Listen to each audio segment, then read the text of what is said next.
আজকে মামুনুল হাতের হাতে খালেদ সাইফুল আইবের হাতে দাগ নাই, এ কথা কোন দাগ নাই? যে হাতের সাথে মুসাফা করো জনী মানুষ পাগল, সেই হাতত লাগাছে হ্যান্ডকপ। হাসপাতালত পুলিশেরা গলা নিচে বগলের তলে হাত দিয়ে হাসপাতালে বিরোধী বসাচ্ছে, আমি নিজে চোখে দেখতেছি। অথচ মাজার দড়ি লেগে থোসা, এই দড়ি টানতেছে মামুনুল হক একসঙ্গে, এই হাতত হ্যান্ডকাপ আছে তারপর টানিসকে। পুলিশে কয়নি বাপের বেটা কাটতে হয়, সব ভাইরাল হচ্ছে। এখন লুকে দেওয়ার কোনো বুদ্ধি নেই। পুলিশকে বলতে আমার হাতে হ্যান্ডকাপ নাকি আছে, টানিস কে রে? আমি কি ফলাচ্ছি নাকি? হাঁটতে পারে না। তারপরেও একজন বয়োবৃদ্ধ আলেমকে ওরা হ্যান্ডকাপ লাগাচ্ছে। কথা কর না কেন? কথা বলে কি এই কথা বলাটাও আপনাকে জান্নাতে যাওয়ার একটা ওসিলা আল্লাহ বানাই দিবে। জোরে কোন কথা ঠিক কিনা ভাই? সঙ্গে সঙ্গে আয়সা বললেন, আল্লাহ যে নবীর গায়ে তাবলিগের কারণে দাগ হয়েছে, যারা নবীর সুপারিশ পাবে তাদের যেন দাগ হয়, তাদের যেন দাগ হয়। একটু মনোযোগ দিয়ে শুনবেন। ওমর ফারুক বললেন, রাখাল বরং আজানের গুরুত্ব দাও, আজানের গুরুত্ব দাও। আপনারা বলেন তো, প্রত্যেকটা নামাজের আজানের গুরুত্ব আছে না নাই?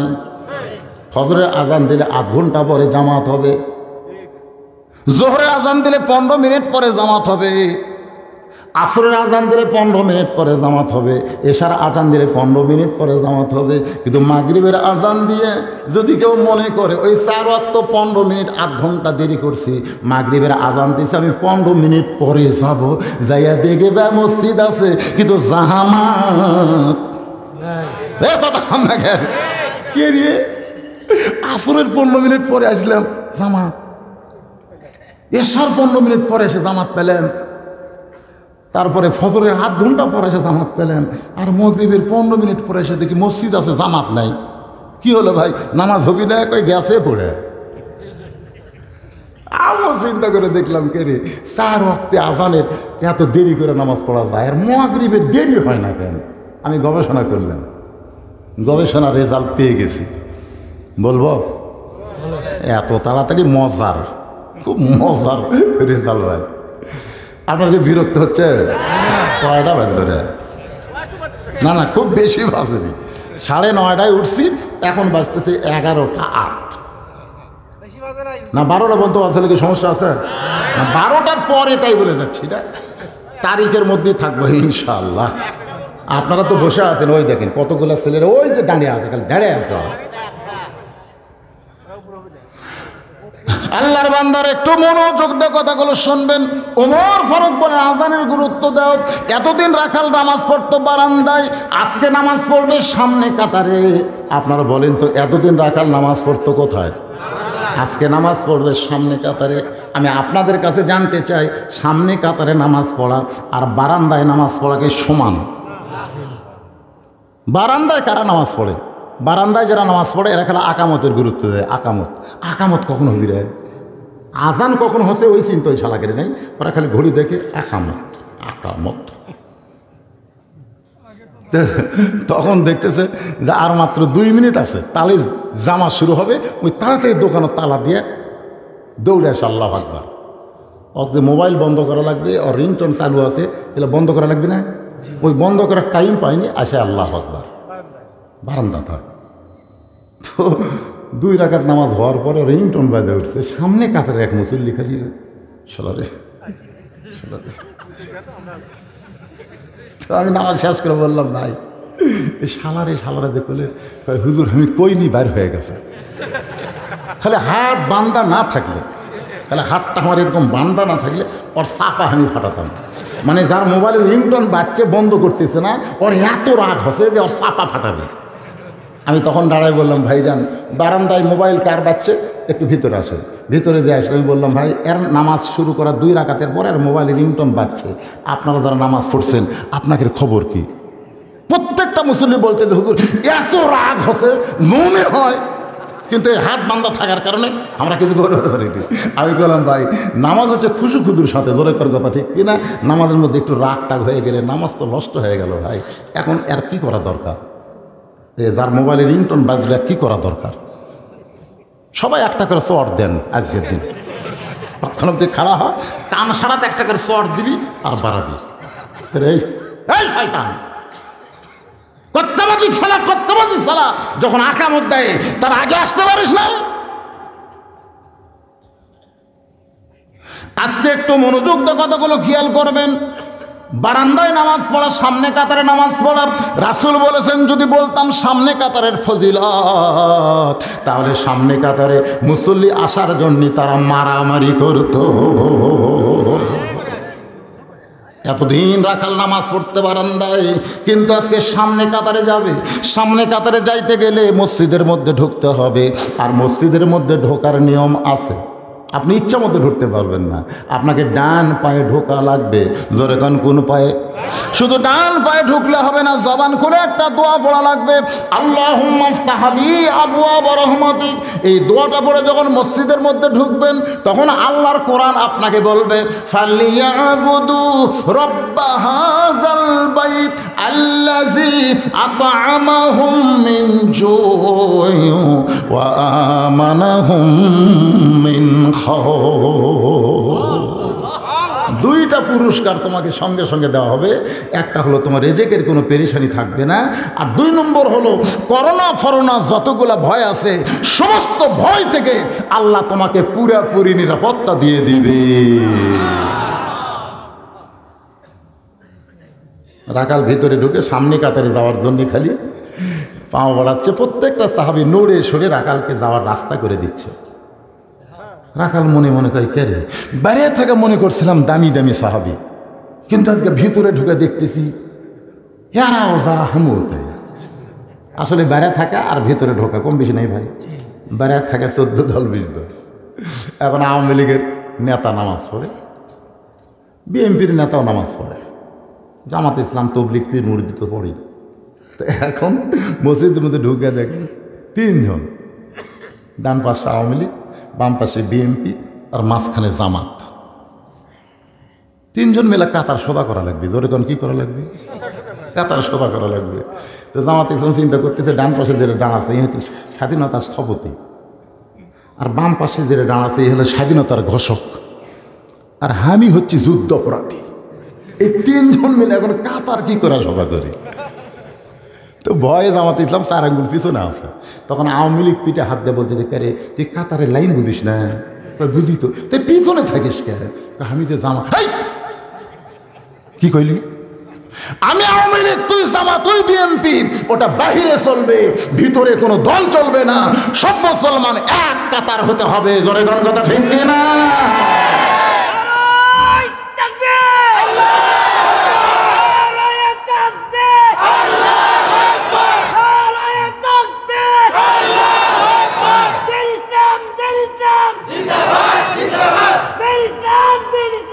দুনিয়ার মুসলমান ওয়াতাসিমু বিহাবলিল্লাহি জামিআন ওয়ালা তাফাররাকু, বিচ্ছিন্ন হয়ে গেল। কি শিক্ষা! এতদিন বেড়া থেকে মনে করছিলাম আমি রাখাল, আমার কোনো দাম নাই। আজ ভিতরে ঢুকে দেখতেছি ওরে বাবা, এরা যাও, তাই যাও, তুমি সামনে যাবার চাও, তোমার আটকায় কে? রাখাল সামনে যাইতে যাইতে একেবারে সামনে কাতারে মেহরাব বরাবর সামনে কাতারে দাঁড়ায়া রাখাল ফজরের 2 রাকাত সুন্নত নামাজ আদায় করেছে। সর্বসাকল্যে ও নামাজি ভাইরা 12 রাকাত সুন্নত আমাদেরকে আদায় করতেই হবে। জোরে কোন কয় রাকাত? তার মধ্যে জোহরে হলো বেশি, জোহরের আগে 4, পরে 2, মাগরিবের পরে 2 রাকাত, এশার পরে 2 রাকাত, আর ফজরের আগে 2 রাকাত। এই সর্বসাকল্যে 12 রাকাত। আল্লাহ নবী বলেছেন এই 12 রাকাত সুন্নতে মুআক্কাদার মধ্যে ফজরের পূর্বে যে সুন্নত 2 রাকাত পড়া হয়, এর গুরুত্ব হলো কারিবুল ওয়াজিব, ওয়াজিবের নিকটবর্তী। রাখাল ফজরের 2 রাকাত সুন্নত নামাজ আদায় করে চুপটি করে বসে আছে। এমন সময় একজন সাহাবী মসজিদের মধ্যে ঢুইকা দেখে জায়গা দখল। যে সাহাবী মসজিদের মধ্যে ঢুইকা দেখতেছে জায়গা দখল, ওই সাহাবীর নাম হলো ওসমান গনি। নাম কি? ওসমান গনি। ঢুকে দেখে আমার জায়গা দখল। আমি যে জায়গাত নামাজ পড়ি সেই জায়গা দখল করলো কে? মানে বসে আছে এমনভাবে ওনার জায়গা। আপনারা হয়তো বলবেন হুজুর ওসমান গনি কি জায়গা দলিল করে দিছে নাকি? না, আল্লাহ রাসূল বলেছেন আমি যখন ইমাম থাকবো, এই শোনেন কথাটা, এটা কিন্তু মনোযোগ দিয়ে শুনতে হবে। আমি রাসূল যখন ইমামতি করব, আমি বরাবর পেছনে যিনি দাঁড়াবে তার নাম হলো আবু বকর। আবু বকর যখন ইমামতি করবে, আবু বকর বরাবর যিনি দাঁড়াবে তার নাম হলো ওমর। উমর যখন ইমামতি করবে, উমর বরাবর যিনি দাঁড়াবে তার নাম হলো ওসমান গনি। ওসমান যখন ইমাম হবে, ওসমান বরাবর যিনি পিছনে দাঁড়াবে তার নাম হলো আলী। আবার আলী যখন ইমাম হবে, আলী বরাবর পেছনে যিনি দাঁড়াবে, এই কথা বলে রাসূল আর নাম কয় না। সাহাবীরা বললেন, হুজুর আলী যখন নামাজ পড়াবে তখন আলী বরাবর পিছনে কে দাঁড়াবে? রাসূল বললেন, মা ইয়ানতিকু আনিল হাওয়া ইন হুয়া ইল্লা ওয়াহয়ুন ইউহা। আমি রাসূল ততক্ষণ পর্যন্ত বলতে পারবো না যতক্ষণ আল্লাহ আমাকে না জানাবে। এ পর্যন্ত বলার কারণ হলো খোলাফায়ে রাশেদা, জোরে কোন সুবহানাল্লাহ। তাহলে হযরত ওমর যখন নামাজ পড়াবে, ওমর বরাবর পিছনে কে দাঁড়াবে? ওসমান গনি। জোরে বলেন নাম কি? কিন্তু আয়েশা থেকে জায়গা দখল, আল্লাহ নবী বলেছেন মসজিদে কেউ যদি কোনো জায়গা দখল করে তুমি তাকে জায়গা থেকে নড়াবার পারবা না, সে যদি ইচ্ছা মতো জায়গা না ছাড়ে। রাখালের পাশে ফাঁকা জায়গায় ওসমান গনি 2 রাকাত সুন্নত নামাজ পড়ছে। পড়ার পরে চিন্তা করতেছে যে এই লোকটা কে এসে আমার জায়গা দখল করলো, তার তো চেহারাটা দেখা দরকার। কারণ দেখার দরকার আছে না নাই? দেখা কিন্তু 2 রকম। দেখা কয় রকম? আমার কাছে বলতেছে, হুজুর আপনি আমাকে দেখছেন, আমাকে চেনেন না? আমি বললাম, কোন মাহফিলে তোকে দেখছি রে? কি কোন হুজুর? কহি তেঁতুলিয়া, কুসুম্বি, হাসানবাড়ি, সব জায়গা থামি। আমি তো তোকে দেখিনি ভাইরে। কিন্তু আমি তো আপনি দেখছি। পাগলা তুই আমাকে দেখার জন্য আসছো। জোরে কর কথা ঠিক কিনা? অধিকাংশ শ্রোতারা কিন্তু ওয়াজ শোনার জন্য আসেনি, চলো বুজরুক দেখে আসি। জোরে কর কথা ঠিক কিনা? কথা কর না কেন ভাই? এতদিন মোবাইলে দেখছে, আজকে একটু সরাসরি দেখি। আচ্ছা, যে লোকটা আপনারা ওয়াজ শুনে বেড়াচ্ছেন, আমি কি আপনাকে লোক দেখার জন্য আসছি? তাহলে যিনি দেখার জন্য আসে তার কিন্তু আমার চেহারা মুখস্থ থাকবে, কিন্তু যিনি দেখার জন্য আসে না, তাই দেখছে ঠিকই কিন্তু মনের মধ্যে, ওটা এখানে চোখ দিয়ে দেখছে, আর মধ্যে ঢুকেইনি। আমার মায়েরা বোনেরা এদিকে আছে নাকি? বসার ব্যবস্থা করছে? আমার মায়েরা বোনেরা চিন্তা করতে যে হুজুরকে আমাকে ওয়াজ করবে না। ও মায়েরা একটু ধৈর্য ধারণ করেন মা। ওসমান গনি রাখালের দিকে তাকাইছে, তাকানার একটু আমার জায়গা দখল করলো। একদিন ধরে আমি এটি নামাজ পড়ি। উমর ফারুক যেদিন থেকে খলিফা হচ্ছে সেদিন থেকে ওসমান গনি উমর ফারুকের পিছনে এই জায়গাত নামাজ পড়ে। 3 বার দেখছে, 3 বার। একবার দেখছে, 3য় বার যখন ওসমান গনি কেবল ঘাড় ঘুরেছে, সঙ্গে সঙ্গে রাখাল রানা বলে, এই বারবার কি দেখিস? বারবার তুই দেখিস কি? এই আশেপাশে যত সাহাবী আছিল সব কাঁপে উঠছে, সব চমকে উঠছে। কে রে এই বেদব? কে রে এ? তুই তাকা। যাকে রাখাল বলতেছে বারবার তাকাস না, এমন করে তুই কি দেখিস? তুই কেমন চিনিস? সঙ্গে সঙ্গে ওসমান গনি মুখে আঙ্গুল দিলেন। মুখে আঙ্গুল দিয়ে সমস্ত সাহাবীদের বুঝাইলেন, তোমরা যেন কেউ কিছু বলো না, কারণ দোষ ওর না, দোষ হলো আমার। আল্লাহর নবী বলেছেন, আমার যত সাহাবী সবচাইতে নরম কলিজার হলো আবু বকর আর ওসমান গনি।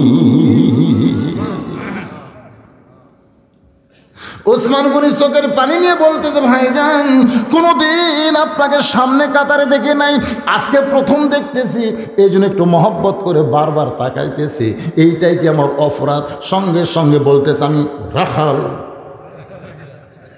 যেই কছে রাখাল, ওসমান গনি চিন্তা করে, ও ঠিকই আছে, রাখাল যারা হবে তাদের ভাষা এইরকমই হবে, কারণ এইরকম ভাষা না হলে রাখালি করা যাবে না।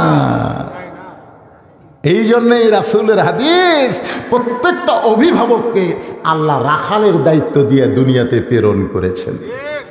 রাখালের দায়িত্ব আপনি চিন্তা করে দেখেন। আপনি হয়তো ভাবতেছেন, হুজুর আমার তো গরু ছাগল নাই, আমি কিসে রাখালি করবো? রাখালের দায়িত্ব দিচ্ছে অভিভাবককে, তা আমার তো নাই গরু ছাগল, উর্দুম্বা, আমি কিসে রাখালি করব? আপনি 2 চোখ দিয়ে দেখতেছেন গরু ছাগল নাই, কিন্তু চোখ বন্ধ করে দেখেন আছে। দেখেন এরকম চোখ বন্ধ করেন, আছে। আপনার একটা 45 বছরের গাভী আছে, গাভীর বয়স হলো 45 বছর। না, এটা কিন্তু রূপও করতে আপনাকে বুঝাচ্ছি, আপনাদের তাই এবার গাভীকে গাভী মনে করবেন না। আপনি চোখ বন্ধ করে দেখেন 22 বছরের একটা আইডিয়া আছে, 22 বছরের একটা আইডিয়া, খালি ঘরে খালি ঘরে। আপনি চোখ বন্ধ করে দেখেন 17 বছরের একটা বকনা আছে, বকনা।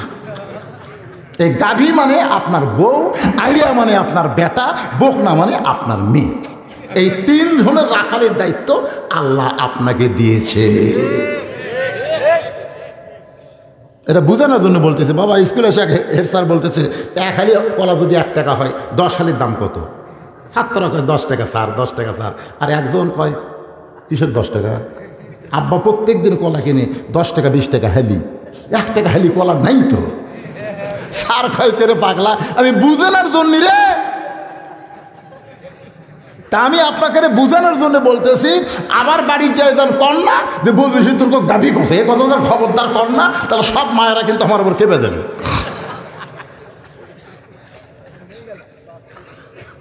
একটু চিন্তা করে দেখেন, এই 3 জনের উপরে আল্লাহ আপনাকে রাখার দায়িত্ব দিয়ে বলেছেন কু আনফুসাকুম ওয়া আহলিকুম নারা। জাহান্নামের আগুন থেকে যদি বাঁচতে চাও তাহলে একলা বাঁচলে হবে না, তোমার আহাল পরিবার নিয়ে বাঁচা লাগবে। হুকুম কার? আল্লাহ। আপনার ছেলে দেখবেন কি অবস্থায় আছে বর্তমানে, ওর হাতে যে একটা মোবাইল আপনি দিচ্ছেন, আপনি তো দিচ্ছেন, ও তো টাকা পাইনি, তো আপনি যে একটা মোবাইল কিনে দিচ্ছেন 20,000 22,000 টাকা, এরকম মোবাইল নিয়ে আপনার ছেলে কি করে? কি করে? রাখার করার আপনার দায়িত্ব নাই? কথা কর না কেন, দায়িত্ব নাই? তা আপনার ছেলে কি করতেছে, কোন পোশাক পরতেছে, ওর চেহারা দেখলে এখন কি মনে হয়? ওর তো আপাত মস্তক আপনাকে বাপ না, আপনি বাবা না, 2-1 বার দেখবেন না এর সাইজ কিরে? এইরকম তো পাগলা ছিল না, দিন দিন এমন পাগল কেন হলো? আপনার একটা 17 বছর মেয়ে আছে, আপনি দেখেন না, মেয়েটার দিকে তাকায় দেখেন, মেয়েটা অন্না কোন দিকে দেয়? এই যে অন্না যে আছে, এই অন্না কোন দিকে দেয়? এরা মনে করেন আমাদের একটা অন্না, এই অন্না আমরা এই দিকে দেওয়া, এটা হলো সুন্নত। এদের এই দিকে দেওয়া, এই দিকে দেওয়া হলো সুন্নত। কিন্তু যদি এই অন্না ঘুরে এই দিক থেকে ঘুরে এই দিকে দেয়, এই দিকে, তাহলে কি বুঝতেছেন? কেরা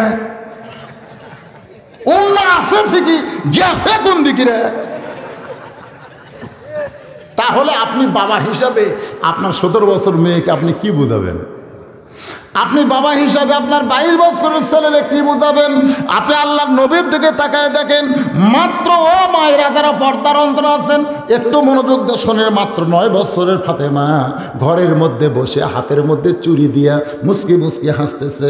সঙ্গে সঙ্গে নবী ঘরের মধ্যে ঢুকতে গিয়া দরজায় ব্রেক করলেন। ফাতেমা চমকে গেল, যেই বাবা ঘরের মধ্যে ঢুকবে মা বলে আমাকে ডাকবে, আর সেই বাবা দরজায় কোনো ব্রেক করছে। ফাতেমা ঘর থেকে বের হয়ে গেল। বাবা কি দুঃখ আপনার মনে? রাসূল কান্দের বলে, ফাতেমা তুই আল্লাহর নবীর মেয়ে বলে জান্নাতি, এই কথা কখনো মনে করিস না। জান্নাতে যদি যাবার চাও তাহলে জান্নাতের আমল করে জান্নাতে যা।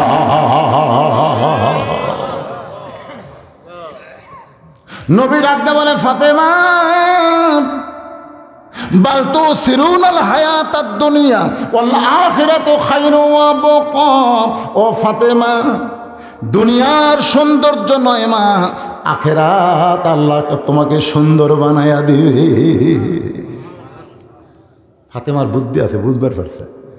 হাতের 2টা চুড়ি খুলে বুঝতে পারেনি, আমাকে গুলো খেলা বুঝার লাগবি। চুরি খুলে ভাইলা দিছে।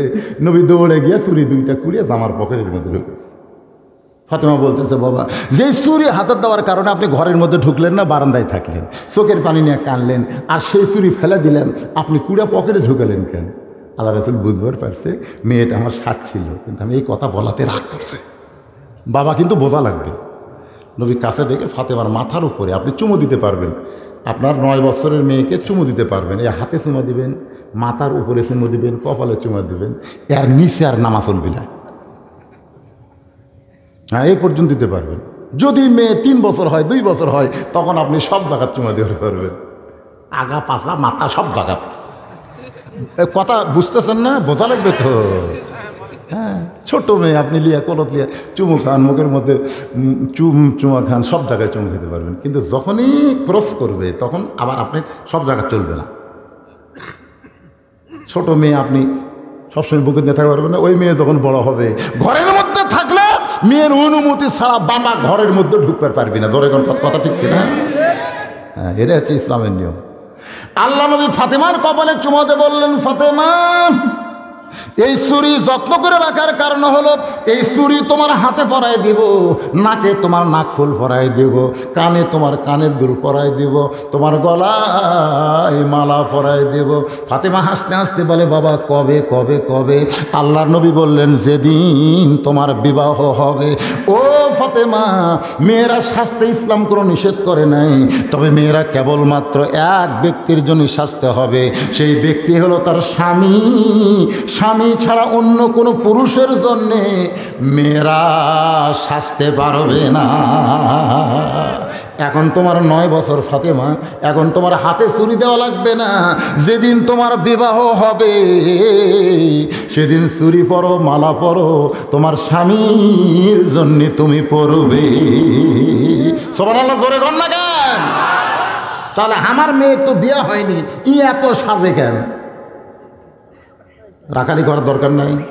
এই যে হাই হিল পরে কিলকিল করে গোটা পাড়া ঘুরতেছে আপনার মেয়ের কারণে, আপনার বেপরদা মেয়ের কারণে। অন্য করে 22 বছরের ছেলে বিয়ে করবার চায় না, সরকার বয়স করে দিয়েছে, বয়স এখন 26-27 গেছে, এবার বিয়ে করবো না। সাহস পাচ্ছি না হুজুর, সাহস পাচ্ছি না। আমাদের এলাকার একটা মৌলানা, একটা মৌলবি 22 যাবারই দেয়নি, কারণ শরীর ঠিক আছে, ছোটবেলা থেকে ওজু টুজু করছে, সবসময় পেশাব পায়খানা করছে নিয়ম মতো, আর আল্লাহ পাওয়ার ঠিক থছে। সুবহানাল্লাহ কন্যা গান। আর এই যে হাই স্কুল কলেজ যারা পড়ছে, হাঁটো সাঁটো পোশাক পরেছে, যন্ত্র পরে এমন চাপ মারছে ভাই, ওটা ব্যাঁকা তেড়া হয়ে ভিতরে গরম পাই উনি তো উঠিয়ে গেছে। আর ওই বেপরদা মেয়া করুক দেখার কারণে ওর তো ব্যাটারি ফিউজ হচ্ছে, এখন আর সাহস পাচ্ছে না, এখন আর সাহস পাচ্ছে না। তো রাখালি করার দরকার আছে না নাই? আপনার বেপরদা মেয়ের কারণে গোটা গ্রামের ছেলেরা নষ্ট হয়ে যাচ্ছে। আল্লাহ নবী বলেছেন, দায়ুস লা ইয়াদখুলুল জান্নাহ। সাহাবীরা বললেন, দায়ুস কোন নারী? নবী বললেন, দায়ুস কোন নারী না, দায়ুস হলো ওই সকল পুরুষ মানুষ যাদের অধীনে নারীরা পর্দা করে না। একটু মনোযোগ দিয়ে শুনবেন, আমি হলাম রাখাল, আমি হলাম রাখাল। ওসমান গনি বললেন, এজলেস ভাই বসো, এখনো নামাজের সময় হয়নি, তে তুমি রাখাল, আলহামদুলিল্লাহ, অসুবিধা নেই ভাই, আমি কিছুই মনে করিনি। সুবহানাল্লাহ। কিন্তু ভাইজান, আমি তো কোনোদিন আপনাকে এই জায়গা দেখিনি, তো রাখাল বলতেছে আমার কি ঠেকা? এই জায়গাতে আসার আমার ঠেকা কি? কোনো ঠেকা নাই, আমি বারান্দাত নামাজ পড়ি। এই জায়গাতে আসার কারণ হলো দেখার জন্য আসছি, দেখার জন্যে। আজকে দেখা হলে আগামীকাল থেকে এই জায়গাতে আসার আমার কোনো ঠেকা নাই, তাহলে একটা বার দেখবার চাই, এই জন্য এই জায়গাতে আসছি। ওসমান গনি বলতেছেন, তোমার দেখা হবে, আজকে তুমি এখানে আইছো, আজকে তোমার দেখা হবে, এই গ্যারান্টি আছে? রাখাল কয়, কি কয়? চোখের পাওয়ার ভালো, সব ভালো, আর দেখা হবে না তার মানে? ওসমান গনি ছোট বাচ্চার মতন কান্দের বলে, কয়েক বছর থেকে সামনে কাতারে নামাজ পড়তেছি, এখন পর্যন্ত আমার দেখা হয়নি ভাই। কয়েক বছর থেকে সামনে কাতারে নামাজ পড়তেছি, এখনো পর্যন্ত আমার দেখা হয় নাই। রাখাল বলতেছে, আমি আজকেই দেখার নিয়ত আইছি, আজকেই দেখবো। আর কয়েক বছর থেকে আপনি সামনে কাতারে নামাজ পড়েন, এখন পর্যন্ত আপনার দেখা হয় নাই, আপনার কি চোখ ঠিক আছে? ওসমান গনি যারা দেখতে চাই তিনি হলেন নামাজের মালিক আল্লাহ, আর রাখাল যারা দেখতে চাই তিনি হলেন আল্লাহর বান্দা, আল্লাহওয়ালা। রাখাল যাকে দেখতে চায় তিনি হলেন আল্লাহ, জোরে কোন আল্লাহ আল্লাহ। আর ওসমান গনি কাকে দেখতে চায়? নামাজের মালিক আল্লাহ। আল্লাহ রাসূল বলেছেন, আনতা আবুদুল্লাহ কাআন্নাকা তারাহু ফাইন লাম তাকুন তারাহু ফাইন্নাহু ইয়ারাকা। রে আল্লাহর বান্দারা, ইবাদতের মধ্যে শামিল হও, ইবাদতের মালিক আল্লাহকে দেখে নাও। যদি আল্লাহ দেখা সম্ভব না হয়, আল্লাহ তোমারে দেখতেছে, এই মহব্বত তোমার কলিজায় না।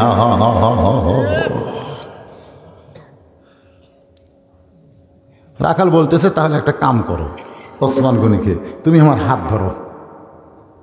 ওসমান গনির মতো মানুষক রাখাল কি বলতেছে, তুমি আমার হাত ধরো, আমি নিজেও দেখব এবং তোমাকেও দেখাবো। তোমার যোগ্যতায় তুমি দেখবার পাচ্ছ না, এত বছর হলে সামনে কাতার নামাজ পড়ো, দেখবার পাও না, হাত ধরো, আমি নিজেও দেখবো এবং তোমাকেও দেখাবো। এমন সময় আল্লাহর কোরআন ওসমান গনির সামনে এসে বলতেছে, ইয়া আইয়ুহাল্লাযীনা আমানুত্তাকুল্লাহা ওয়া কুনু মা'আস সাদিকিন। রে ঈমানদার, আত্তাকুল্লাহ, আল্লাহর ভয় যদি তোমাদের কলিজার মধ্যে রাখতে চাও, তাহলে যাত্রার পাশে ঘুরো না, একজন সত্যবাদী আল্লাহওয়ালার তোমরা সাথী হও। মা'আস সাদিকিন, কার সাথে হওয়া লাগবে? যদি সত্যি আপনি আল্লাহর ভয় কলিজার মধ্যে রাখতে চান, তাহলে যাত্রার পাশে ঘুরলে হবে না। আল্লাহওয়ালা কারা, সাদিকিন কারা, এর পরিচয় কি কোরআন শরীফে নাই? এজন্য এখন আছে না নাই? তো এখন তো ওসমান গনি রাখাল হাত ধরে খালি সেই মনে মনে বলতেছে, আল্লাহ আমার যোগ্যতাই হয়নি, আজকে ভাগ্য গুণে এমন একজন পাইছি যে নিজেও দেখবে এবং আমাকেও দেখায় দিবে। কিছুক্ষণ পরে মুয়াজ্জিন যখন আকামত দিচ্ছে, আকামত যখন মুয়াজ্জিন শুরু করেছে, এমন সময় হযরত ওমর মেহরাবের মধ্যে ঢুকছে। এতক্ষণ কিন্তু হযরত ওমর মেহরাবের মধ্যে ঢুকে নাই, কারণ যখন কোরআন দিয়ে রাষ্ট্র চলবে, তখন মসজিদের ইমাম শুধুমাত্র একজন আলেম হবে না, ওই আলেমকে আবার নেতা হওয়া লাগবে। জোরে কোন কথা ঠিক কি না? হযরত ওমর মেহরাবের মধ্যে ঢুকছে, যখন মুয়াজ্জিন বলতেছে কদ কামাতিস সালাহ, কদ কামাতিস সালাহ, সঙ্গে সঙ্গে রাখাল আল্লাহু আকবার, ওসমান গনি রাখালের হাত ছাড়া দিয়েছে। এতক্ষণ কি ধরেছিল যে আল্লাহু আকবার কইছে, হাত ছাড়া দিয়েছে। হাত ছাড়া দিয়ে বলতে, তো কেরে ভাই, এই ইমাম সাহেব ভুল করলে মানুষ আল্লাহু আকবার লোকমা দেয়, এখনো মুয়াজ্জিনের আকামতই শেষ হয়নি, আর তুমি আল্লাহু আকবার লোকমা দিলা। রাখাল বলতেছে, এই জন্যই তো তুমি কানা, এই জন্যই তুমি দেখবার আসে দেখবার পাও না, আমি কি জন্য লোকমা দিলাম মিয়া জানো না? সঙ্গে সঙ্গে পিছন দিক থেকে এক সাহাবী দৌড়ে এসে রাখালের হাত হেঁচকা দিয়ে টান দিয়েছে। তো আমার সামনে দেখে সন্দেহ হচ্ছে, তুই কার সঙ্গে তর্ক করতেছিস? তুই কারে কানা কানা বলতেছিস? তুই কি জানিস এই মহান ব্যক্তি আল্লাহর নবীর ডবল জামাই ওসমান গনি?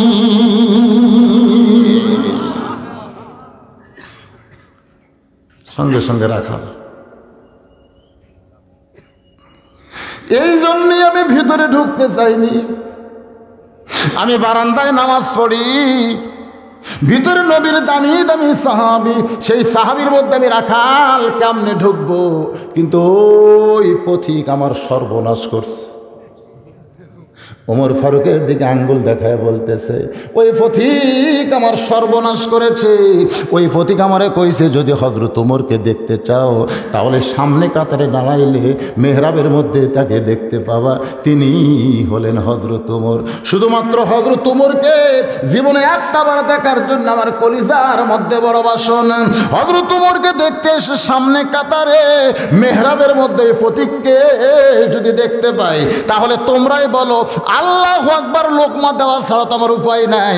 আমি আল্লাহু আকবার লোকমা দেওয়ার কারণ হলো ওই পথিককে মেহরাব থেকে সরায় দেব, ওই জায়গায় হযরত ওমরকে আমি এক নজর দেখতে চাই। হাজার হাজার সাহাবীরা কান্দে, মসজিদের মধ্যে সমস্ত সাহাবীরা যখন কাঁদতেছে, রাখাল চিল্লায় বলে, আল্লাহ, বারান্দায় নামাজ পড়া ভালো, এই ভিতরে কেন কান্দা কান্দি শুরু হয়ে গেল? ওসমান গনি বলে, রাখাল ভাই, ভিতরের সাহাবীরা কান্দার কারণ হলো তুমি যাকে পথিক পথিক বলতেছো, তিনি হলেন হযরত ওমর। গাছের গোড়া কাটলে গাছটা যেমন ঠাস করে পড়ে যায়, রাখাল তেমনি মেহরাবের মধ্যে পড়ে ছোট বাচ্চার মতন চিৎকার যে কান্দের বলে, ইয়া আমির আল মুমিনিন, আমি আপনাকে তওবা পড়াইছি, আমি আপনাকে মুনাফিক কইছি, আমি আপনাকে ভণ্ড কইছি, এত কথা বলেছি গো আমির, আপনি অধম রাখালকে কিছুই বলেননি। সঙ্গে সঙ্গে মসজিদের সমস্ত সাহাবীরা চিল্লায় বলে, কে রে পাগল, কে মেহরাবের মধ্যে কারে তওবা পড়াইছে, কারে মুনাফিক কইছে, কারে ভণ্ড কইছে, এই পাগল কে রে, কোন দিকটা মসজিদের মধ্যে ঢুকলো? সমস্ত সাহাবী যখন হইচই করতেছে, এমন সময় ওমর ফারুক বলতেছেন, আতিউল্লাহ ওয়া আতিউর রাসূল ওয়া উলিল আমরি মিনকুম, আল্লাহর আনুগত্য করো, নবীর ইত্তেবা করো, আমি যদি তোমাদের আমির হই আমাকেই তোমরা মানো।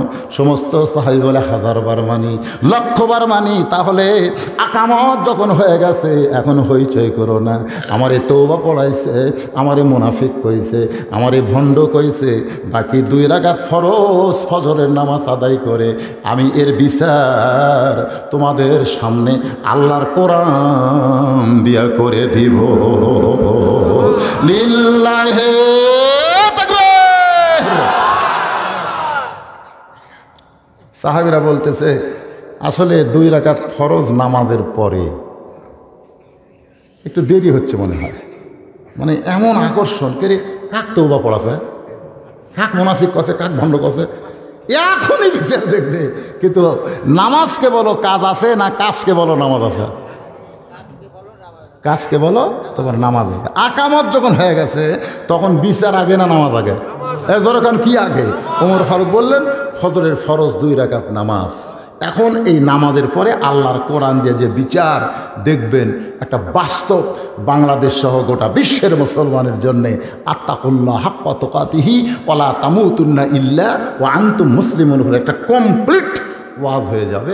খালি নামাজ 2 রাকাত আদায়ের পরেই ওমর ফারুক যেটা দেখাবে, ওমর ফারুক সাহাবীদের দেখাবে, সাহাবীরা দেখবে। আপনারা যারা আমার সামনে বসে আছেন, দাঁড়িয়ে আছেন, আপনারা কি দেখবেন? কারা কারা একটু আল্লাহ হাত দেখান তো দেখি। যাই হাত তুলবি না, লুলে হয়ে মরবি রে। হাত তোলেন, হাত তোলেন, লিল্লাহি তাকবীর। হাত নামান, হাত নামান, হাত নামান। তাহলে এই যে ফজরের 2 রাকাত নামাজ আদায় করতে আপনারা বলেন তো কয় মিনিট লাগতে পারে?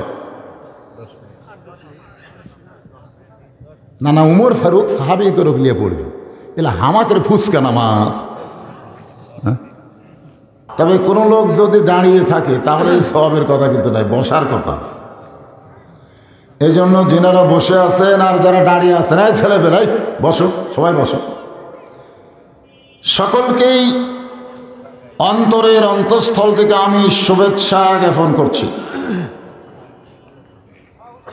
সম্মানিতা মা বোনেরা, যিনারা পর্দার অন্তরালে বসে কোরআন হাদিসের আলোকে আলোচনা শুনতেছেন, আমি সম্মানিতা মা বোনদেরকেও অন্তরের অন্তঃস্থল থেকে শুভেচ্ছা জ্ঞাপন করে এই মুহূর্তে জানতে চাচ্ছি আপনারা সকলে কেমন আছেন। যে আল্লাহ দয়া করে, রহম করে, শারীরিক সুস্থতা দান করে আজকের এই জান্নাতের বাগানে আমাদের কবুল করেছেন, আমরা খুশি না বেজার? তাহলে সমস্বরে সকলে বলবো, রব্বানা লাকাল হামদ হামদান কাসীরান তাইয়িবান মুবারাকান ফীহি। আমরা প্রশংসা করলাম কার? কোন আল্লাহ? হ্যাঁ, আমাদের আল্লাহ সম্পর্কে কোরআনে একটা ছোট্ট সূরা, যেটা একবার তেলাওয়াত করলে 10 পারা কোরআন পড়ার সওয়াব পাওয়া যায়। সূরাটার নাম কি? ইখলাস। আসলে কোরআনে 114টা সূরা আপনারা পাবেন, প্রত্যেক সূরাই 113টা, মানে এটা ইখলাস বাদে প্রত্যেক সূরাই দেখবেন সূরার নাম আছে। আপনি 113টা সূরা পড়েন, দেখবেন এই সূরা পড়তে পড়তেই সূরার নাম আপনারা পেয়ে যাবেন। কিন্তু সূরা ইখলাস আপনি পড়েন, গোটা সূরা পড়বেন, এই সূরার নাম নাই। কুল আউযু বিরাব্বিন নাস, এই সূরার নাম কি? কুল আউযু বিরাব্বিল ফালাক, এই সূরার নাম কি? কুল ইয়া আইয়ুহাল কাফিরুন সূরার নাম কি? কুল হুয়াল্লাহু আহাদ এই সূরার নাম কি? হওয়া লাগতো সূরা আহাদ, তাই হওয়া লাগতো না? কিন্তু আল্লাহ নাম দিয়েছেন ইখলাস। এই সূরার ভিতরে আল্লাহ তাআলার পরিচিতি আছে, আছে না নাই? হ্যাঁ, আমরা একবার পড়লে কয় পারার সওয়াব? তো সওয়াবের দরকার আমাদের নাই, এই জন্য সকলে পড়েন বিসমিল্লাহির রহমানির রহিম। কুল হুয়াল্লাহু আহাদ আল্লাহুস সামাদ লাম ইয়ালিদ ওয়া লাম ইউলাদ ওয়া লাম ইয়াকুল লাহু কুফুয়ান আহাদ। এমন একজন আল্লাহ পেয়েছি, সুবহানাল্লাহ, যে আল্লাহ আমাদের প্রতি এত দয়া করেছেন যে দয়ার কারণে আমাদেরকে হিন্দু বৌদ্ধ খ্রিস্টানদের ঘরে না পাঠায়া সরাসরি মুসলমানের ঘরে আমাদের কবুল করেছেন। আপনারা কি মনে করতেছেন এটা আল্লাহর কম দয়া? অন্য ধর্ম থেকে ইসলামে আসা খুব কঠিন, অন্য ধর্মে থেকে মুসলমান হওয়া খুব কঠিন, যার প্রমাণ হলো নবীর চাচা আবু তালেব। নবী এত চেষ্টা করেছে চাচাকে ইসলাম কবুল করানোর জন্যে, কিন্তু চাচা কি কইছে যে মরি যখন যাব বাপদাদার ধর্ম ছাড়ব না। এখান থেকে প্রমাণ হলো অন্য ধর্মে জন্ম নিয়ে মুসলমান হওয়া সহজ না কঠিন? হয়তো আপনারা বলবেন মুসলমান কেন হওয়া লাগবে? আল্লাহ কোরআনে বলেন ওয়ামাইয়াবতাগি গায়রাল ইসলাম দীনান ফালান ইউকবালা মিনহু। ইসলাম ছাড়া অন্য কোনো ধর্ম কেউ যদি গ্রহণ করে আল্লাহ বলেছে সেইটা কবুল করা হবে না। এই কথার দ্বারা আল্লাহ বুঝাইল একমাত্র ইসলাম ছাড়া কোনো ধর্মই, এই শব্দটা আপনাকে বলা লাগবে, কারণ আমি মাঝে মধ্যে ছোটোবেলায় আমরা যখন লেখাপড়া করতাম শূন্যস্থান পুরো করা, বোঝেন না? হ্যাঁ, এক কথার পরে ড্যাশ একটা ফাঁক থাকতো, ফাঁকের মধ্যে কোন শব্দ বসানো লাগবে, এইটা আপনি যদি পরীক্ষায় পাশ করতে চান ওই শব্দ আপনাকে বসানো লাগবে। ইসলাম ছাড়া অন্য কোনো ধর্মই নাই, একমাত্র ধর্ম, তার নাম কি? আর সেই ইসলামের ভিতরে আল্লাহ আমাদেরকে কবুল করেছেন। রুহের জগতে, যে রুহের একটা আলমে আরওয়াহ, এই রুহের জগৎ আল্লাহ আমাদের রুহকে এত ভালোবেসেছেন যার কারণে হিন্দু বৌদ্ধ খ্রিস্টানদের ঘরে না পাঠায়া সরাসরি মুসলমানের ঘরে আমাদেরকে আল্লাহ প্রেরণ করেছেন। এই জন্য খুশি না বেজার? জবান খুলে আর একবার বলি আলহামদুলিল্লাহ। তবে আল্লাহ একটা কায়দা করছেন। কায়দা কি জানেন?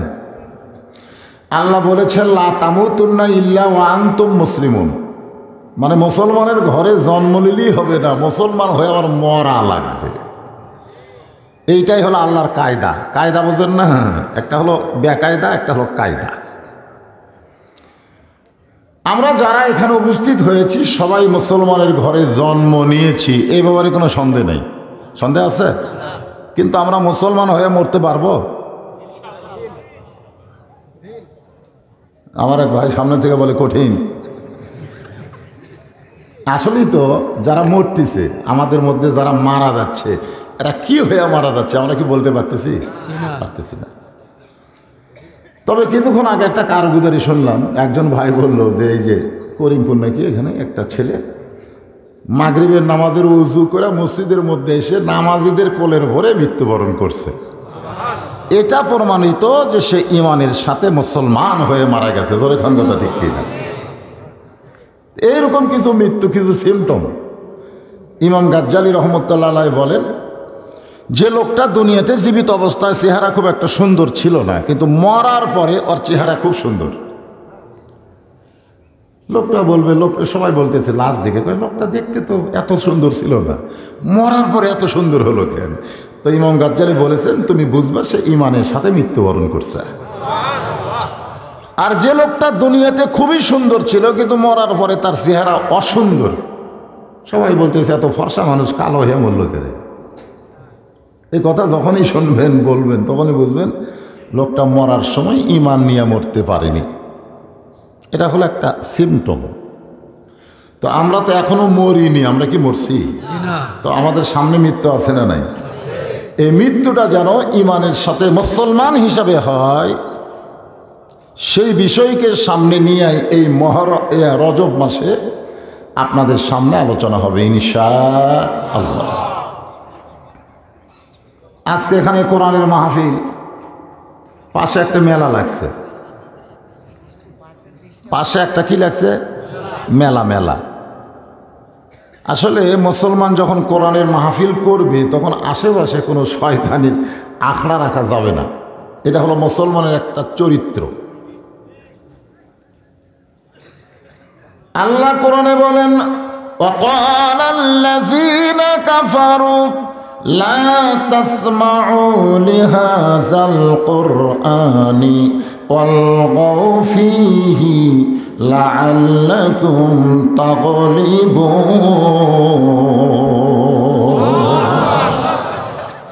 এ আল্লাহ কাফেরদের শানে আল্লাহ বলেছেন আয়াতটা, যে যারা কাফের তারা বলবে লা তাসমাউ লিহাজাল কোরআন, তোমরা এই কোরআন শরীফ শ্রবণ করো না। এই কোরআন শরীফ তোমরা কি করো না? শ্রবণ করো না। অলগাউ ফিহি লাআল্লাকুম তাগলিবুন, কোরআনের আশেপাশে মেলা লাগায় হট্টগোল করো, গন্ডগোল করো। যারা কোরআন শুনতেছে তারা যেন কোরআনের আসল হকটা বুঝতে না পারে। কোরআনে একটা হক আছে না নাই? জোরে কোন আছে না নাই? আমরা কিন্তু কোরআনের ওয়াজ শুনি কিন্তু হক বুঝি না। আমি আপনাদেরকে সেই কোরআনের হককে সামনে নিয়ে আলোচনা করব ইনশাআল্লাহ। যারা বসেছেন আপনাদের একটা শর্ত আছে, সেই শর্তটা হলো সামিনা ওয়া তাআনা। আল্লাহ কোরআনে বলেছেন শুনতে হবে আমল করার নিয়তে, গ্রহণ করার নিয়তে। আমার ভাইজান বসে আছেন, উনি বলছেন যে হুজুর যেন কোরআন থেকে হক কিছু আলোচনা করে। হক গোটা কোরআনই তো হক, ঠিক কিনা বলেন? গোটা কোরআনই কি? যে কোরআন সম্পর্কে আল্লাহ বলেছেন জালিকাল কিতাব লা রাইবা ফিহ, এমন একটা কিতাব যার মধ্যে কোনো ধোঁকা নাই, যার মধ্যে কোনো সন্দেহ নাই, যার মধ্যে কোনো ভেজাল নেই। হয়তো অনেকে মনে করতে পারে হুজুর যখন আল্লাহ কোরআন নাজিল করেছে আজ থেকে 1450 বছর আগে, তখন হয়তো কোরআনে ভেজাল ছিল না, কিন্তু এত বছর পরে কোরআন কি ওই আগের কোরআনের মতোই আছে? এর মধ্যে কি কোনো ভেজাল ঢোকেনি? না না, আপনার কথা তো আপনি বললে তো হবে না। যদি শয়তান আমাদের মনের মধ্যে মিন শাররিল ওয়াসওয়াসিল খান্নাস, মানে ইবলিস শয়তান কিছু করতে পারে না। ইবলিস শয়তান খুব চেষ্টা করে পরে মসজিদে ঢোকা থেকে ফিরাতে পারে নাই। ওই মসজিদের মধ্যে ঢুকছি, ইবলিস শয়তান দরজায় কাঁদতেছে। ইবলিসের কান্না দেখে খান্নাস বলতেছে, খান্নাস ইবলিসের বেটার নাম হলো খান্নাস, তো খান্নাস বলতেছে আব্বা কান্দেন কেন? বলে এত কিছু করলাম বা তারপরেও তো ঠেকান গেল না। মসজিদের মধ্যে ঢুকলোই আল্লাহুম্মা ফতাহলি আবওয়াবা রাহমাতিক এই দোয়া পড়ে। তো খান্নাস বলতেছে বাবা আপনি টেনশন করেন না, ওই মসজিদের মধ্যে ঢুকছে ঠিকই, কিন্তু ওকে আমি নামাজের মধ্যে ঢুকতে দিব না। আপনারা বলেন তো আমরা অনেকেই কিন্তু মসজিদের মধ্যে ঢুকি, নামাজের মধ্যে ঢুকতে পারি? আসরের নামাজ পড়ে এসে জমি, আমাদের এলাকায় জমি কয়, দিদির ধান লাগাইছে জমি, জমির আলি গিয়ে দেখে আসরের নামাজ পড়ে জমি ধান দেখতে গেছে, যা দেখে ওপর জমির পানি আছে, নিচে ওর জমির পানি নাই। চিন্তা করতে যে কে রে, এই জমিতে পানি আছে আমারটাত নাই কেন? আপনারা বলেন তো উপরেরটার পানি আছে ওরটাত নাই কেন? যেই পানি দিয়েছে তাই কিন্তু সব গলেতে দিয়ে গেছে, কিন্তু এইটাতে আছে এইটাতে নাই। ওটা না থাকার কারণ একটা হলো ওর জমির সাইড দিয়ে ওই ধোর ধার এই সব ছিদ্র টিদ্র এগুলো আছে, এগুলোও বন্ধ না করে খালি সমানে পানি দেয়। এই জন্য ওর পানি আটকে না, ওর পানি কি হয় না, আটকে না। আর ওপরে যেইটা পানি দিছে ওইটার আবার কি করছে, ধোর ধার যা ছিল ছিদ্র মিদ্র যা ছিল সব বন্ধ করে উনি আবার জমির সার দিছে। যখন কি দিছে, সার দিছে, যেন আমার জমির পানি বের হলে সারও যাবে, এদেরকে সাইজ করে পানি আটকে সার দিয়ে দিছে। এখন যে লোকটা আসরের নামাজ পড়ে জমি দেখতে পারে গেছে, ও এখন চিন্তা করতেছে আমার দাঁত পানি নাই, ওপর দাঁত আছে, কিছু একটা করা দরকার। এখন কিছু করতে গেলে কেউ যেন না দেখে, চারিদিকে তাকায় দেখে একজনও নাই। আস্তে ঘরে বসে এই দুই হাত দিয়ে ঠেলা মারছে, এরকম ঠেলা মারে, ওই পানিতে হাত দিয়ে ওপর দিকে উঠে পায় না, কেউ দেখেনি। আপনারা বলেন তো ওই ব্যক্তি কি নামাজ পড়েছে?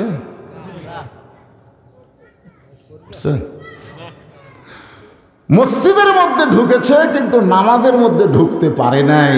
এই যে খান্নাস ওই নামাজের মধ্যে ঢুকবার দেয় নাই, যার কারণে বলতেছে কেউ দেখেনি। যে ব্যক্তি নামাজ আদায় করবে তার 1 নম্বর বিশ্বাস হলো কেউ না দেখলেও আল্লাহ দেখতেছে। জোরে কান কথা ঠিক কি না?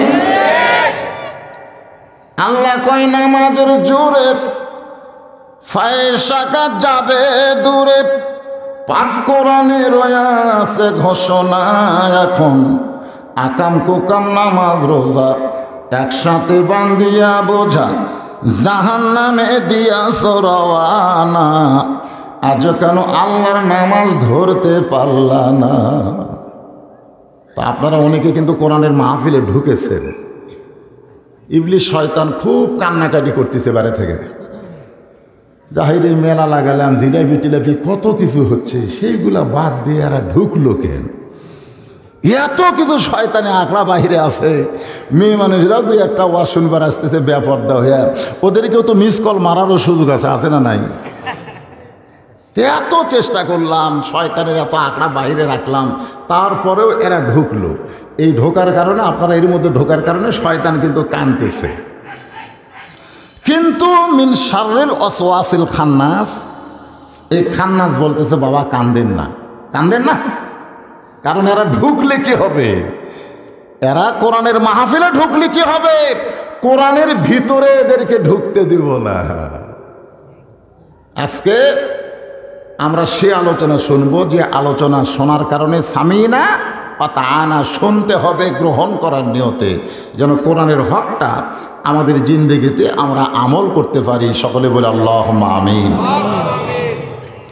বর্তমান সরকার কিন্তু বুঝতে পেরেছে, আমাদের সরকার, যে আগামী 21 তারিখে প্রাইমারি খুলবে, তারপরে আজকে আবার দেখতেছি খুলতে নাও পারে। আমি একজন সরকারের নেতাকে বলেছিলাম, ভাই প্রাইমারি আর হাফিজি মাদ্রাসা একই বাচ্চা, প্রাইমারির বাচ্চারাও ছোটোখাটো, তো হাফিজি মাদ্রাসার বাচ্চারাও তো ছোটো ছোটো, তো সরকার হাফিজি মাদ্রাসা বন্ধ না করে প্রাইমারি বন্ধ করলো কেন? কোরআনের হক বুঝাতে গিয়ে এই কথাটা আমি আপনাকে বলতেছি। আসলে মারাত্মক কথা। আপনি স্বাস্থ্যমন্ত্রী, শিক্ষামন্ত্রী ডিপুমণি স্বাস্থ্যমন্ত্রীর মাধ্যমে ঘোষণা করলো যে প্রাইমারি হাই স্কুল কলেজ সব বন্ধ হয়ে গেল, কিন্তু একটা বারও কইল না যে প্রাইমারির মতো হাফিজি মাদ্রাসার ছোটো ছোটো বাচ্চারা এদেরকে করোনা টরোনা ধরতে পারে, ওটাও বন্ধ করে দেওয়া হোক। কিন্তু মাদ্রাসার কথা উচ্চারণ না করে খালি স্কুল কলেজ করলো কেন? আপনার বলেন তো এর কারণ কি? আপনার বলেন আপনাদের মাদ্রাসা কি বন্ধ? এই যে হাসানুল মাদ্রাসা কি বন্ধ না খোলা? আপনাদের গ্রামের প্রাইমারি, কারণ কি? হ্যাঁ, এই কারণটা আমি এর আগেও বহু আগে আপনাদের বলে দিছি, শুনবার চাইছিলাম, মনে আছে কিনা। কারণটা হলো প্রাইমারি নাপাক, ওদের শিক্ষা নাপাক, এমনকি ওদের শিক্ষক পর্যন্ত নাপাক। প্রাইমারি এক ছেলে খাড়া হয়ে পেশাবতে 40 লিখতেছে, তখন আমি কইলাম কেরি বেটা কেমনি পেশাব করা লাগে, তোর শিক্ষক তো শিখাইনি। ও তখন বলে চাচা কি কন, প্রাইমারি পেশাবখানা যায় দিকে আমার সারি খাড়া হয়ে পেশাব করে। আর যে শিক্ষাটা হলো একদম বাগডম ঘোড়াডম সাজে ঢাক ঢোলক ঝাঁঝর বাজে বাঁচতে বাঁচতে চললো, ঢুলি ঢুলি খেলো কমলা ফুলি। আপনার বলেন তো এর মধ্যে একটা কথা সত্যি আছে? একটাও সত্যি নেই। তো সরকার দেখলে নাপাক স্কুল বন্ধ না করলে এরা নাপাক, এরকম করোনা যখন তখন ধরতে পারে, কিন্তু মাদ্রাসা বন্ধ করা যাবে না, কারণ মাদ্রাসার ছাত্র পাক, শিক্ষা পাক, এরা কোরআনের হক অনুযায়ী চলে। ধরে বলেন সুবহানাল্লাহ। করোনার বাপেরও ক্ষমতা নাই যে মাদ্রাসার ধার দিয়ে আসবার পারে। ধরে করে কথা, এরা ডিটল দিয়ে স্যাবলন দিয়ে হাত ধোয় না, এরা দৈনিক তো 5 বার নামাজের জন্য অজু করে, তারপরে যতবার 1 নম্বর 2 নম্বর ততবার অজু করতেছে। ধরে কোন কথা ঠিক কিনা? এদের হাত ধোয়া কম পড়ছে? আজকে যারা এখানে বসেছেন, আমি কোরআনের হক নিয়ে আয়াতকে সামনে নিয়ে, ইয়া আইয়ুহাল্লাযীনা আমানু তাকুল্লাহা হাক্কা তুকাতিহি ওয়া লা তামুতুন্না ইল্লা ওয়া আনতুম মুসলিমুন।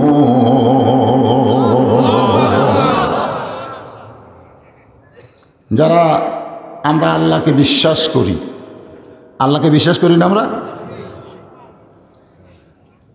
আল্লাহ দেখছেন নাকি? আল্লাযীনা ইউমিনুনা বিল গায়ব। আপনারা যারা এখানে বসে আছেন, আপনাদের ভিতরে যে জীবন আছে, জীবন নাই? এই জীবনকে আপনারা কোনোদিন দেখছেন? একটা জীবিত মানুষকে কেউ যদি বলে তোর জীবন নাই, তোর জীবন নেই, আছে বারে আছে আছে, তুই কি দেখছিস? পাগল তুই, জীবন কোনোদিন দেখা লাগে? জীবন দেহের মধ্যে আছে, এটা জীবিত মানুষ মাত্রই অনুভব করতে পারে। ইমানদার যারা, তারা কোনোদিন আল্লাহ দেখার চেষ্টা করে না। জীবিত মানুষ যেমন জীবনকে অনুভব করে, তারাও আল্লাহকে তেমন অনুভব করে বিশ্বাস করে। জোরে কোন কথা ঠিক কিনা? সেই আল্লাহ বললেন, আমাকে যারা বিশ্বাস স্থাপন করেছ, তোমাদের 1 নম্বর আমল হলো আত্তাকুল্লাহ, ভয় করতে হবে আল্লাহকে। জোরে কোন কাকে? বর্তমান আমাদের বাংলাদেশে শহরের বড় বড় মসজিদে দেখবেন ফাঁকা ফাঁকা হয়ে নামাজ পড়ে, ফাঁকা ফাঁকা 1 ফুট পর পর। আমি একদিন একজনের গায়ের সঙ্গে লাগছি, লাগা মাত্রই সরে আবার 1 ফুট গেছে। আমি বললাম, ভাইজান কি জন্য সরতেছেন? বলে, হুজুর জানেন না সরকারি নিয়ম, আল্লাহ নবীর নিয়ম হচ্ছে চাপিয়া চাপা কাতারবদ্ধ, আর বর্তমান সরকার নিয়ম করছে ফাঁক ফাঁক হয়ে দাঁড়াও।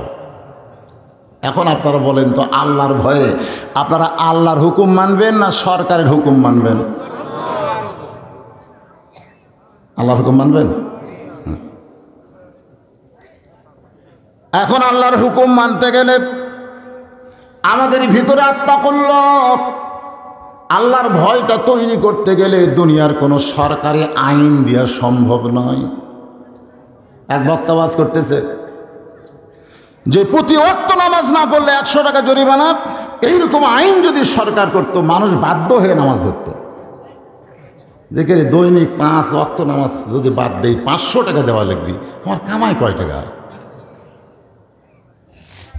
কিন্তু কিছুদিন পরে পুলিশেরা দেখতেছে যে এরা জরিমানার ভয়ে নামাজ পড়তেছে, কিন্তু ওযু করতেছে না। জোরে কোন কি করতেছে না? মানে পৌষ মাঘ মাসে পানি কি ঠান্ডা, কারণ সরকার আইন করছে নামাজ না পড়লে 100 টাকা জরিমানা, কিন্তু ওযু করার আইন করেনি। এই জন্য দেখতেছে না নামাজ পড়তেছে কিন্তু ওযু ছাড়া। আপনার বলেন তো, ওযু ছাড়া নামাজ হবে? এখন আপনারা বলেন তো, এই যে ওযু ছাড়া যারা নামাজ পড়তেছে, এরা কি আল্লাহর ভয়ে না টেকার চিন্তায়? কথা হয় না কেন? আমি কিন্তু আত্তাকুল্লাহর উপর ওয়াজ করতেছি, একটু মনোযোগ দিবেন। আইন করলে ওযু না করলে 50 টাকা জরিমানা। এখন আবার ওযু শুরু করছে, কিন্তু একবার ওযু করলে আর ওযু করে না। পুলিশ কয় করে ফজরের সময় ওযু করলে জোহর কাছে তো। পুলিশেরা চিন্তা করে ওযু করা দেখা যায়, কিন্তু ওযু যাওয়ার জায়গা এটি কোনো পুলিশ নাই। ধরে কোনো পুলিশ চেক দিয়ে পারবে কার ওযু কখন গেল, কিভাবে গেল, এটা পুলিশ কিন্তু করাটা দেখানো যাবে, কিন্তু যাওয়াটা। এখন আপনারা বলেন তো, এই যে শীতের রাত্রে ফজরের নামাজের আসসালাতু খায়রুম মিনান নাম শোনার পরে তোষককে মারে লাথি, ল্যাপকে তোষকের লাথি দিয়ে ল্যাপকে ফেলে দিয়ে ঠান্ডা পানিতে ওযু করে মসজিদে যারা যায়, এরা কি সরকারের আইনে না আল্লাহর ভয়?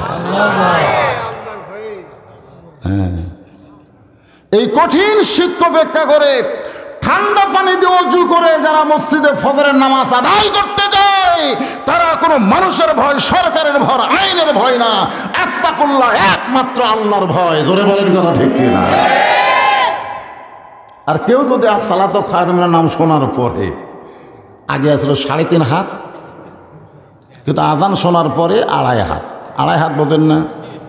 এখন মাথা বার হয়ে আছে, আসসালাতু খায়রুন শোনার পরে মনের মধ্যে রাগ ঢুকছে, মিন শাররিল ওয়াসওয়াসিল খান্নাস ধোকা মারছে, আস্তে করে ল্যাপ মাথার উপর দিছে।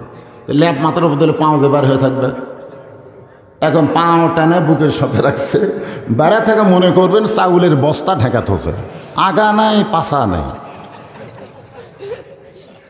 আপনারা বলেন তো, যে আজান শোনার পরে 3.5 হাত মানুষ আড়াই হাত হয়ে গেল, ওই মানুষটার ভিতরে কি আল্লাহর ভয় আছে?